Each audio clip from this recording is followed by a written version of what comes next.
ఉత్తరప్రదేశ్ రైలు దుర్ఘటనపై కేంద్ర ప్రభుత్వం తరపున సమగ్ర దర్యాప్తు జరిపిస్తామని ప్రధానమంత్రి నరేంద్ర మోదీ వెల్లడించారు.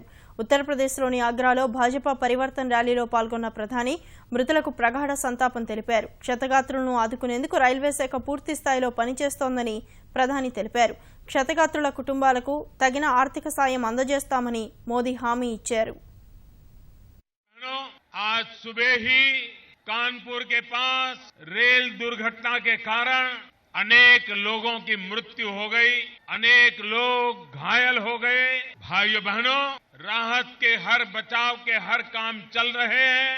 केंद्र सरकार की तरफ से इस दुर्घटना की पूरी जांच तो होगी ही, लेकिन जो घायल है, जिनकी मौत हुई है, सबके परिवारों की आर्थिक सहायता, घायल लोगों की सारवार की चिंता रेलवे की पूरी शक्ति लगी हुई है।